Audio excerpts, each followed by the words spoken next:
Hello दोस्तों, कैसे हैं आप सब। आई होप कि आप सब बहुत बढ़िया है। और आज की वीडियो में हम बात करने वाले हैं चैप्टर नंबर 4 की। 11th क्लास के चैप्टर नंबर 4 जियोग्राफी बुक है, जो आपकी भौतिक भूगोल के मूल सिद्धांत ऐसी बुक है आपकी। और इससे पहले मैंने 3 लेसन अपलोड किए हैं, और इस वीडियो को भी उसी तरह आप प्यार दीजिएगा। वीडियो को लाइक और चैनल सब्सक्राइब जरूर करें। और जो भी चैप्टर आपको पहले चाहिए वो कमेंट बॉक्स में आप आराम से लिख सकते हैं, और कमेंट बॉक्स में जो भी डाउट है वो भी आप लिख सकते हैं, ठीक है। और अगर आपको कुछ भी नहीं लिखना है या कुछ भी डाउट नहीं लिखना है, तो आप कम से कम इतना तो ज़रूर लिखें कि आप कहाँ से हैं, कहाँ से बिलोंग करते हैं, तो मुझे पता तो चले आखिर कि मेरी जो वीडियो है वो कहाँ वहाँ पहुँचती है, ठीक है।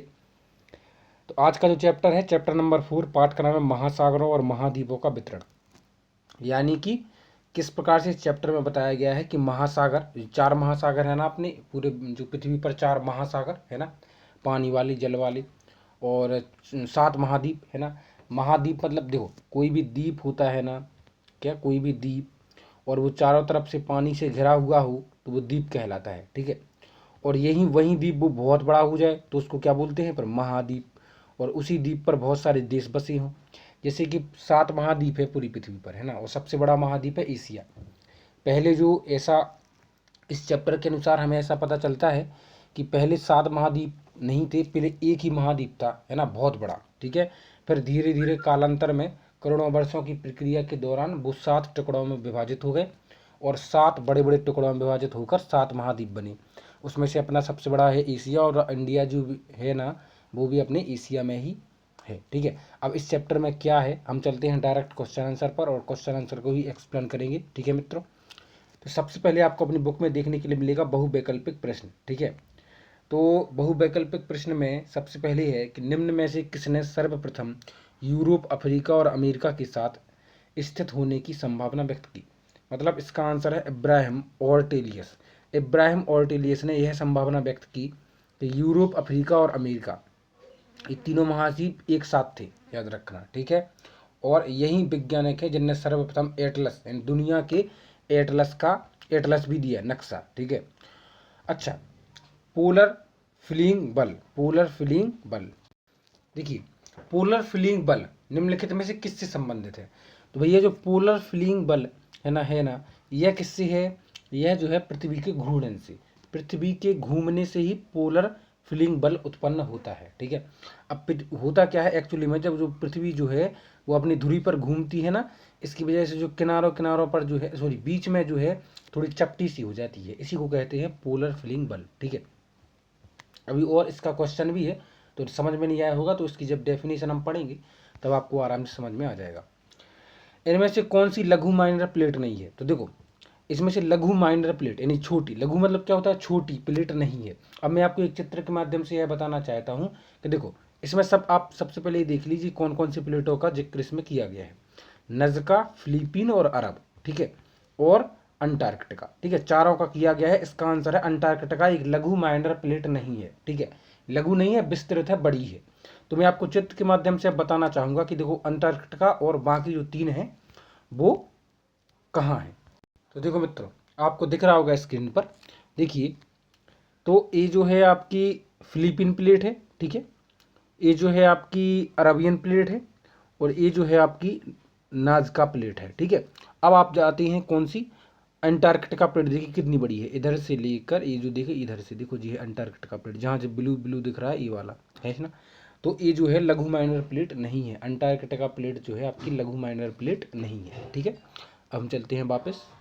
अगला क्वेश्चन क्या है सर, फोर्थ विकल्प आपका पूछा गया है कि सागरीय अधस्थल विस्तार, सागरीय यानी सागर से संबंधित है ना, जल से संबंधित, सागरीय अधस्थल विस्तार सिद्धांत की व्याख्या करते हुए हेस, हेस जो वैज्ञानिक थे है ना, साइंटिस्ट, भौगोलिक विद, हेस ने निम्न में से किस अवधारणा पर विचार नहीं किया।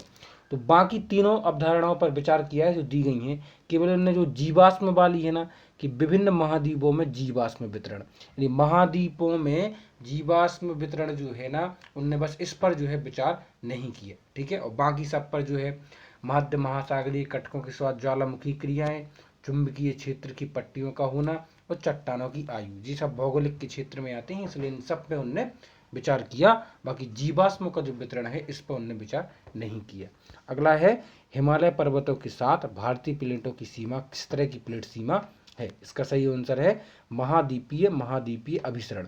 तो देखो इसका 2 बार आया है ना, तो महाद्वीपीय महाद्वीपीय अभिसरण का मतलब होता है कि दो प्लेटों की सीमा।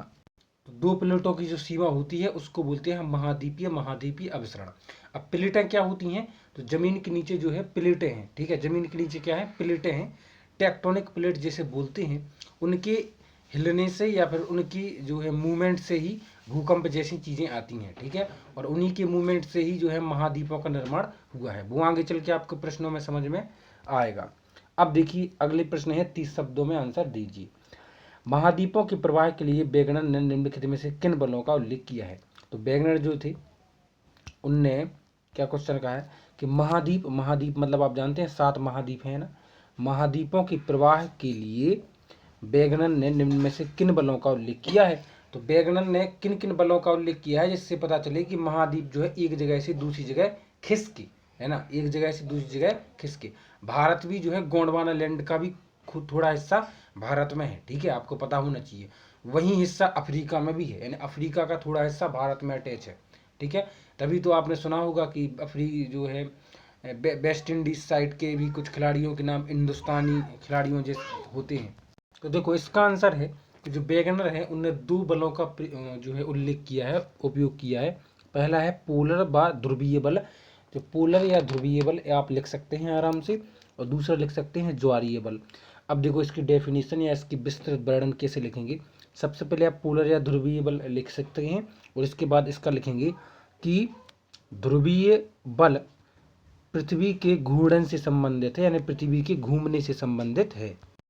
पृथ्वी की आकृति एक जैसी गोल नहीं है ना, पृथ्वी की आकृति बिल्कुल गेंद जैसी गोल तो है नहीं, है ना, तो जो क्या है वो चपटी है, बीच बीच में थोड़ी इधर से उधर से, ठीक है, बल्कि यह भूमध्य रेखा पर उभरी हुई है। यह उभार पृथ्वी के घूर्णन के कारण होता है, यह जो उभार है पृथ्वी के घूमने की वजह से होता है। दूसरा जो है ज्वारीय बल, दूसरा बल जो वेगनर ने सुझाया है वह है ज्वारीय बल, जो सूर्य व चंद्रमा के आकर्षण से संबंधित है। किसके आकर्षण से, सूर्य और चंद्रमा के आकर्षण से, जिससे महासागरों में ज्वार पैदा होता है ना। वेगनर का मानना था कि करोड़ों वर्षों के दौरान यह प्रभावशाली होकर विस्थापन के लिए सक्षम हो गए। तो देखो समुद्र का पानी जो लहरें हैं वो ऊपर की ओर उठती हैं, तो वो ऊपर की ओर हवाओं की वजह से तो उठती नहीं है ना, हवाएं तो उनको ऊपर की ओर उछाल नहीं देती हैं। अगर हवाएं ऐसी ऊपर की ओर उछालती तो अपने घरों में भरा हुआ पानी ऊपर की ओर नहीं उछलता, है ना, हवा तो इधर भी है। इसलिए क्या होता है, जो समुद्र की जो लहरें होती हैं वो ऊपर की ओर उछलती हैं, तो वो ज्वारीय बल की वजह से उछलती हैं। और ज्वारीय बल किसके कारण होता है, सूर्य और चंद्रमा, है ना, के कारण। जो पृथ्वी से उससे सूर्य और चंद्रमा का आकर्षण है, गुरुत्वाकर्षण बल, उसी की वजह से जो है ज्वारीय बल पैदा होता है। अगला है कि मेंटल मतलब अब सबसे पहले क्या है, भूपर्पटी है ना, इससे पहले के चैप्टर में आपने पढ़ा है। सबसे पहले भूपर्पटी है, ठीक है, उसके बाद है आपका मेंटल, ठीक है, और उसके बाद क्या है क्रोड, सबसे भीतरी जो अंग है पृथ्वी का वो क्या है, क्रोड, ठीक है। अब सुनो, मेंटल जो बीच का भाग है, मेंटल में संवहन धाराएं, ठीक, संवहन धाराएं जो गर्मी की वजह से उत्पन्न होती हैं, ठीक है। तो मेंटल में संवहन धाराओं के आरंभ होने और बने रहने के क्या कारण हैं। तो सुनो ध्यान से कि संवहन धाराएं रेडियो एक्टिव तत्वों से उत्पन्न, यानी गर्म चीज़ों से, आँच, जैसे अपन गर्म चीज़ें हीटर जलाते हैं, गैस चलाते हैं, तो उससे जो आँच उत्पन्न होती है आप उसी को मान सकते हैं, ठीक है। रेडियो एक्टिव तत्वों से उत्पन्न ताप भिन्नता के कारण मेंटल में उत्पन्न होती हैं। होम्स ने तर्क दिया है कि पूरे मेंटल भाग में इस प्रकार की धाराओं का तंत्र विद्यमान है, यानी पूरे मेंटल में इस तरह की धाराएं विद्यमान हैं मतलब आप विद्यमान भी नहीं लिखेंगे तो आप चल जाएगा। यह उन प्रवाह बलों की व्याख्या प्रस्तुत करने का प्रयास था जिसके आधार पर समकालीन वैज्ञानिकों ने महाद्वीपीय विस्थापन के सिद्धांत को नकार दिया। मतलब इसका प्रयास इसलिए, मतलब इसके जो थ्योरी है वो इसलिए दी गई थी कि कुछ वैज्ञानिक जो है महाद्वीपीय विस्थापन को नहीं मान रहे थे कि जो महाद्वीप है एक जगह से दूसरी जगह खिसके, या फिर ये पूरा महाद्वीप एक ही था, फिर अलग अलग होकर टुकड़ों में, जो 7 टुकड़ों में बड़े बड़े जो है विभाजित हो गए, जो नहीं मान रहे थे, फिर उसकी थ्योरी उनको देनी पड़ी, किसकी, संवहन धाराओं की, ठीक है। अब हम तो आप इसका आराम से जो भी आपकी समझ में आए सरल भाषा में भी आप लिख सकते हैं, ठीक है। अगला क्या कहा गया है कि प्लेट की रूपांतर सीमा, अभिसरण सीमा और अपसारी सीमा में मुख्य अंतर क्या है। तो सुनो ध्यान से, जो प्लेटें होती हैं ना, है ना, पृथ्वी के नीचे जो प्लेट है, तो सबसे पहले आपकी रूपांतर सीमा। तो रूपांतर सीमा क्या है कि जहाँ ना तो कोई परपटी का निर्माण होता है, भूपरपटी मतलब ऊपर की जमीन, तो जहाँ ना तो कोई परपटी का निर्माण हो और ना ही परपटी का विनाश हो, उसे कहते हैं रूपांतर सीमा। ठीक है, तो ना परपटी का निर्माण और ना परपटी का विनाश, अभी मैं आपको चित्र के माध्यम से ही बताऊंगा। ठीक है, अभिसरण सीमा वह होती है जहां एक प्लेट दूसरी प्लेट के नीचे धंस जाती है। अब नीचे कौन सी धंसती है? जिसका घनत्व ज़्यादा हो, वजन ज़्यादा हो, और हल्की प्लेट ऊपर चढ़ जाती है। ठीक है, तो एक प्लेट दूसरी प्लेट के नीचे धंस जाती है और भूपरपटी नष्ट हो जाती है, वो अभिसरण सीमा कहलाती है। तीसरा है अपसारी सीमा। अपसारी सीमा होती है वह स्थान जहाँ से प्लेट एक दूसरे से हटती हैं, मतलब एक दूसरे के ऊपर न चढ़ती हैं, है ना, तो अब क्या होता है, दूर दूर हट जाती हैं। ठीक है, यह कहती हैं अपसारी सीमा। अब मैं आपको चित्र के माध्यम से बताऊंगा। देखो, देखिए मित्रों, आपको स्क्रीन पर दिख रहा होगा, ये जो है अभिसारी परिसीमा है। ठीक है, अभिसारी। ओके, इससे क्या होता है कि ये जो प्लेट है ये इसके नीचे आ गई, है ना, इसके ऊपर आ गई, मतलब ये नीचे चली गई, एक ऊपर आ गई, इसके ऊपर चढ़ गई। ठीक है, अब है आपका अपसारी, यानी एक दूसरे से दूर दूर जा रही है प्लेट है, और इधर है रूपांतरण परिसीमा, यहाँ ना क्या हो रहा, ना विनाश हो रहा और ना निर्माण हो रहा। ठीक है, ये जैसे कि जैसे ही है, तो ये है आपकी रूपांतर, अभिसारी और अपसारी। देखिए अगला क्वेश्चन क्या है कि दक्कन ट्रैप के निर्माण के दौरान भारतीय स्थलखंड की स्थिति क्या थी? मतलब जब दक्कन ट्रैप बन रहा था कई करोड़ों साल पहले, यानी दक्कन ट्रैप मतलब एक बहुत बड़ा भूगोलिक क्षेत्र भारत में, दक्कन क्षेत्र ट्रैप भारत में ही है, याद रखना। ठीक है, तो दक्कन ट्रैप जब भारत में बन रहा था, एक कब की बात हो रही है जी, करोड़ों साल पहले की बात चल रही है यहाँ पे, है ना।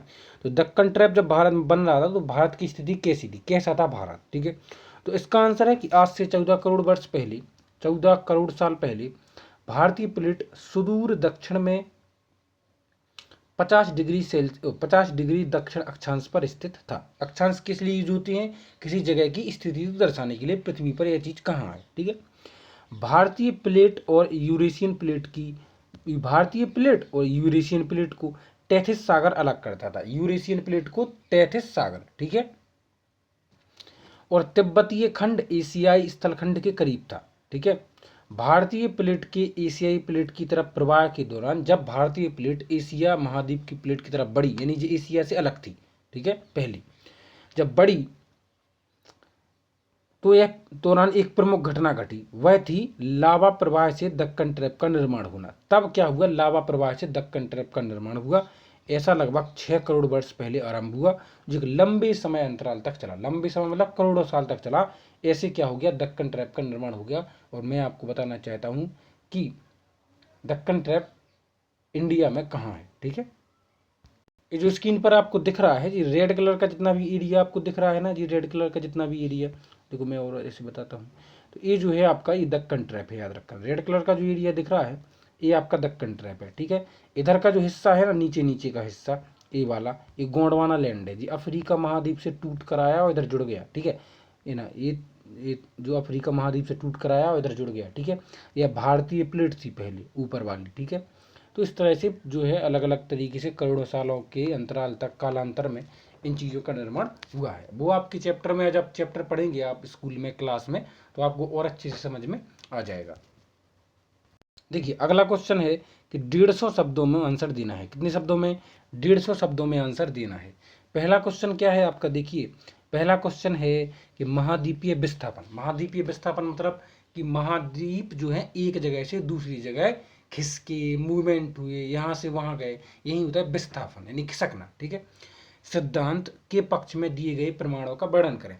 अब महाद्वीपीय विस्थापन सिद्धांत, जब वैज्ञानिकों ने कहा कि जो महाद्वीप है एक जगह से दूसरी जगह खिसके, तो उनको इस चीज के लिए प्रूफ भी तो दिखाना था कि ऐसा प्रूफ बताइए इससे साबित हो सके।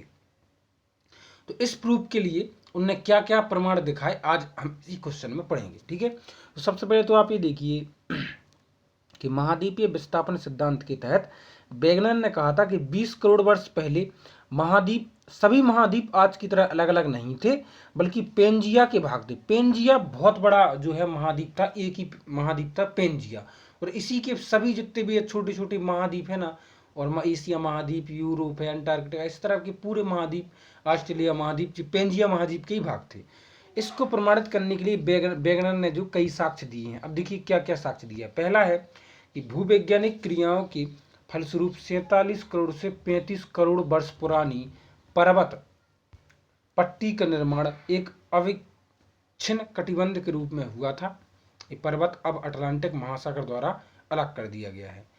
अब दूसरा देखो, कुछ जीवाश्म भी यह बताते हैं कि समस्त महाद्वीप कभी परस्पर जुड़े हुए थे। यानी जीवाश्म मतलब जीवों के अंश, है ना। यानी अब जैसे अब बहुत पुरानी चीज़ें जो मिलती हैं, हमें यह साबित होता है उनसे कि महाद्वीप कभी परस्पर जुड़े हुए थे। उदाहरण के लिए ग्लोसोप्टेरिस नामक पौधे तथा मेसोसोरस एक लिस्ट्रोसोरस नामक जंतुओं के जीवाश्म गोंडवानालैंड के सभी महाद्वीपों में मिलते हैं, जबकि आज ये महाद्वीप एक दूसरे से काफ़ी अलग है। मतलब गोंडवानालैंड के जितने भी महाद्वीप हैं उससे और अन्य महाद्वीपों में एक ही प्रकार के जीव जंतुओं के जीवाश्म मिलते हैं, चीज़ें मिलती हैं। तो ये हाउ पॉसिबल, कैसे? वहाँ की जलवायु अलग, यहाँ की जलवायु अलग, बहुत दूरी भी है, फिर भी वहाँ की चीज़ें यहाँ मिल जाती हैं। यानी एक महाद्वीप की चीज़ दूसरी जगह में मिल जाती है, इससे यह साबित होता है कि पहले जी एक ही थे, है ना, फिर अलग हुए हैं। अगला है, अफ्रीका के घाना तट पर सोने का निक्षेप पाया जाता है, जबकि 5000 किलोमीटर चौड़े महासागर के पार दक्षिणी अमेरिका में ब्राजील के तटवर्ती भाग में भी सोने का निक्षेप पाया जाता है। ठीक है, तो इससे भी साबित होता है। अगला है, परमो कार्बनिक काल में मोटे हिमानी निक्षेप उरुग्वे, ब्राजील, अफ्रीका, दक्षिण भारत, दक्षिणी ऑस्ट्रेलिया तथा तस्मानिया के धरातल पर दिखाई देते थे। इन अवसादों की प्रकृति में एक रूपता की यह सिद्ध करती है कि भूवैज्ञानिक अतीत काल में समस्त महाद्वीप एक दूसरे से जुड़े हुए थे। यहाँ पर एक जैसी जलवायविक दशाएं थी। तो यदि आपको देखो, जो भी आपको समझ में आए वो लिखना है, जो नहीं समझ में आए तो उसको अगर आपको समझने की कोशिश करनी है या फिर आप कोई दिक्कत नहीं है, छोड़ सकते हैं। ठीक है, बस आपको जो कम से कम समझ में आए, 4 पॉइंट तो कम से कम समझ के लिखना ही है। ठीक है, अगला है कि महाद्वीपों का विस्थापन अभी भी जारी है। अब ऐसा नहीं है कि महाद्वीप जो है अब हो गए, है ना। तो भैया महाद्वीप जो विस्थापन होता है बहुत धीमी प्रक्रिया होती है। ऐसा नहीं है कि एकाएक बिल्कुल बहुत तेजी से आए एक महाद्वीप दूसरे महाद्वीप से टकरा गया। अब जो हिमालय जो पर्वत का निर्माण हुआ है ना, इतने ऊंचे माउंट एवरेस्ट का निर्माण, यह भी जो है महाद्वीपों के विस्थापन की वजह से हुआ है। एक दूसरे पर चढ़ गए, इससे इतने ऊंचे पर्वतों का निर्माण हो गया। ठीक है, अब महाद्वीपों का विस्थापन अभी भी जारी है। अटलांटिक महासागर की चौड़ाई प्रतिवर्ष कई सेंटीमीटर के हिसाब से बढ़ रही है, जबकि प्रशांत महासागर छोटा हो रहा है। लाल सागर भूपर्पटी से एक दरार का हिस्सा है, जो भविष्य में करोड़ों वर्ष पश्चात एक नए महासागर की रचना करेगा।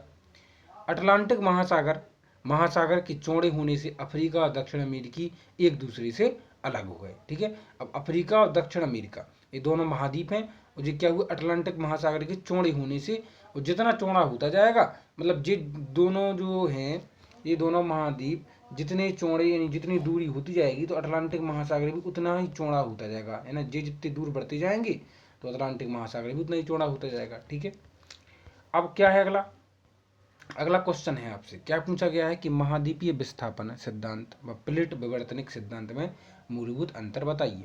सुनिए ध्यान से। महाद्वीपीय विस्थापन सिद्धांत की आधारभूत संरचना यह है कि सभी महाद्वीप पहले एक ही भूखंड के भाग थे, जी मैं पहले ही बात कर चुका हूँ, जिसे पेंजिया नाम दिया गया था। ये भूखंड एक बड़े महासागर से घिरा हुआ था, बहुत बड़े जल से, है ना, घिरा हुआ था। वैज्ञानिक के अनुसार 20 करोड़ वर्ष पहले पेंजियन का विभाजन आरंभ हुआ। 20 करोड़ साल पहले पेंजियन टूटा। ठीक है, पेंजिया पहले दो बड़े भागों में लॉरेशिया और गोंडवानालैंड के रूप में विभक्त हुआ, दो भागों में। ठीक है, इसके बाद लॉरेशिया और गोंडवानालैंड धीरे धीरे अनेक छोटे छोटे हिस्सों में बट गए, जो आज के वर्तमान महाद्वीप के रूप में है। जैसे 7 महाद्वीप हैं अपने यहाँ, बड़े बड़े महाद्वीप, द्वीप तो बहुत सारे हैं, है ना, महाद्वीप की बात हो रही है। प्लेट विवर्तनिक सिद्धांत क्या है, अब सुनो ध्यान से। पृथ्वी के स्थल मंडल को 7 मुख्य प्लेटों व कुछ छोटी छोटी प्लेटों में विभक्त किया गया है। नवीन बलित पर्वत श्रेणियां, खाइयां और भ्रंश इन प्रमुख प्लेटों की सीमांकित करती हैं। महाद्वीपीय एक प्लेट के हिस्सा है और प्लेट गतिमान है। वेगनर की संकल्पना की केवल महाद्वीपीय ही गतिमान है, यह सही नहीं है। ठीक है, अगला क्वेश्चन क्या है कि महाद्वीपीय प्रवाह सिद्धांत के उपरांत की प्रमुख खोज क्या है। इसके वैज्ञानिकों ने महासागर और महाद्वीप वितरण के अध्ययन में पुनः रची ली। अब देखो वीडियो थोड़ी लंबी हो रही है, इसलिए मैं इसको जल्दी से आपको बता देता हूँ। क्वेश्चन फिर से पढ़ेंगे एक बार कि महाद्वीपीय प्रवाह सिद्धांत उपरांत की प्रमुख खोज क्या है, नहीं उसके बाद की, जिससे वैज्ञानिकों ने महासागर और महाद्वीप वितरण के अध्ययन में फिर से रुचि ली। तो सुनो ध्यान से, इधर से देखो, महाद्वीपीय प्रवाह सिद्धांत के दौरान वेगनर ने जानकारी प्रस्तुत की थी कि वह पुराने तर्क पर आधारित थी। वर्तमान में जानकारी के स्रोत हैं वो वेगनर के समय में उपलब्ध नहीं थे। चट्टानों की चुंबकीय अध्ययन और महासागरीय तल के मानचित्रण ने विशेष रूप से निम्न तथ्यों की उजागर किया। अब कौन कौन से ऐसे तथ्य हैं? यह देखा गया कि मध्य सागरीय कटकों के साथ साथ ज्वालामुखी उद्गार सामान्य क्रिया है। ये उद्गार इस क्षेत्र में बड़ी मात्रा में लावा निकालते हैं। ठीक है, महासागरीय कटक के मध्य दोनों तरफ समान दूरी पर पाई जाने वाली चट्टानों के निर्माण का समय, संरचना, संगठन और चुंबकीय गुणों में समानता पाई जाती है। महासागरीय कटकों के समीप की चट्टानों में सामान्यतः चुंबकत्व ध्रुवण पाई जाती है। ये चट्टानें नवीनतम है। कटकों की शीर्ष से दूर चट्टानों की आयु भी अधिक है। अगला है कि महासागरीय परपटी की चट्टानें महाद्वीपीय परपटी की चट्टान की अपेक्षा अधिक नहीं है। महासागरीय परपटी की चट्टानें कहीं भी 20 करोड़ वर्ष से अधिक पुरानी नहीं है। महाद्वीपीय परपटी के भूकंप उद्गम केंद्र अधिक गहराई पर हैं, जबकि महासागरीय कटकों के क्षेत्र के भूकंप उद्गम केंद्र कम गहराई पर विद्यमान हैं। और अगला है कि गहरी खाइयों में भूकंप उद्गम क्षेत्र केंद्र अधिक गहराइयों पर हैं, जबकि मध्य महासागरीय कटकों के क्षेत्र भूकंप उद्गम केंद्र कम गहराई पर विद्यमान है। आई होप गाइस कि आपको थोड़ा बहुत तो नॉलेज जरूर मिलेगी, और वीडियो को लाइक और चैनल सब्सक्राइब करें। मिलते हैं अगले चैप्टर में। Take care, bye bye.